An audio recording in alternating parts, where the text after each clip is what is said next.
रणभूमि स्पेशल में आपका एक बार फिर से बहुत बहुत स्वागत है। वेनेजुएला पर अमेरिकी हमले के बाद दुनिया दो खेमों में बढ़ती नजर आ रही है। जहां एक तरफ रूस, चीन, उत्तर कोरिया और ईरान अमेरिकी एक्शन के खिलाफ खड़े हो गए हैं, वहीं फ्रांस, इजराइल जैसे देश ट्रंप का समर्थन कर रहे हैं। क्या रूस और चीन की निंदा नीति ट्रंप पर कोई असर डाल पाएगी? क्या ट्रंप आगे किसी और की विरोधी देश को कब्जा कर सकते हैं? देखिए सबसे पहले रिपोर्ट।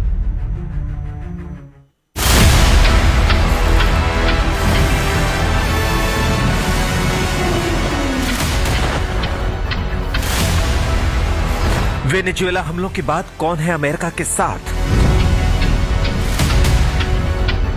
फिर दो खेमों में बंटने लगी दुनिया। इस बार तेल का खेल कराएगा वर्ल्ड वॉर। वेनेजुएला पर अमेरिकी हमलों के बाद से पूरी दुनिया में हड़कंप मचा हुआ है। कहीं अमेरिका के इस हमले के समर्थन में रैली निकाली जा रही है, तो कहीं इसके खिलाफत में लोग सड़कों पर उतर गए हैं।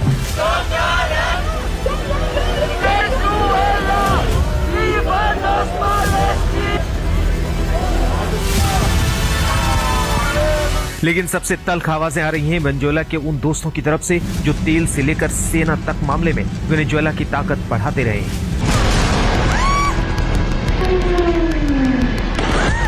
रूस के विदेश मंत्रालय ने बयान में साफ कहा है कि इस तरह के हमलों को सही ठहराने के लिए दिए जा रहे तर्क पूरी तरह निराधार है। रूस का मानना है कि मौजूदा हालात में सबसे जरूरी है हालात को और बिगड़ने से रोकना और बातचीत के लिए समाधान निकालना। लैटिन अमेरिका को 2024 में घोषित शांति क्षेत्र बना रहना चाहिए और वेनेजुएला को बिना किसी बाहरी, खासकर सैन्य हस्तक्षेप के अपने भविष्य का फैसला करने का पूरा अधिकार है। रूस ने तो संयुक्त राष्ट्र से फौरन दखलंदाजी करने की गुजारिश भी की है और सुरक्षा समिति की बैठक बुलाने की मांग भी कर डाली है।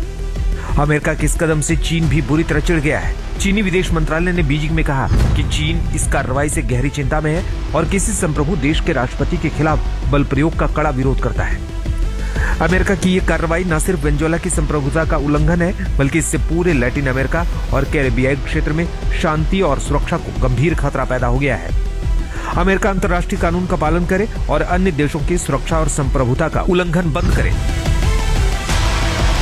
नॉर्थ कोरिया के supreme leader Kim Jong Un ने तो अपने गुस्से का इजहार करते हुए जापान के समंदर में 2 बैलिस्टिक मिसाइल ही दाग दिए। उन्होंने मादुरो को अपना दोस्त बताते हुए कहा कि ये दमनकारी कदम वैश्विक टकराव को जन्म दे सकता है। किम ने साफ कहा कि वेनेजुएला के राष्ट्रपति को फौरन रिहा किया जाना चाहिए, वरना इसके गंभीर अंतर्राष्ट्रीय परिणाम होंगे। उधर यूक्रेन के राष्ट्रपति जेलेंस्की को इस पूरे मामले में अलग ही उम्मीद दिख रही है। Як тут відреагувати? Що я можу сказати? Якщо можна, так з диктаторами, ось так, то Сполучені Штати Америки знають, що їм робити далі.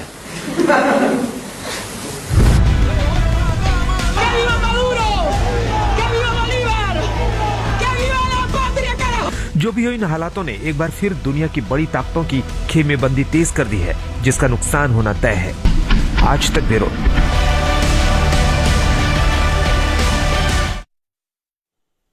हमने आपको ये रिपोर्ट दिखाई, लेकिन इस बीच एक बड़ी खबर आ रही है कि काराकास में अमेरिकी ऑपरेशन के बाद कोलंबिया ने अपने बॉर्डर पर सुरक्षा बढ़ा दी है। कोलंबिया ने बॉर्डर पर भारी संख्या में सैनिकों की तैनाती कर दी है और इसलिए भी क्योंकि लगातार कोलंबिया कह रहा है कि देखिए कई रिफ्यूजी जो है, कई लोग जो हैं वेनेजुएला के, वो उसके बॉर्डर की तरफ बढ़ते जा रहे हैं। शायद इसी वजह से कोलंबिया ने अब अपने बॉर्डर एरियाज को न सिर्फ सीज कर दिया, बल्कि सैनिकों की संख्या भी बढ़ा दी है।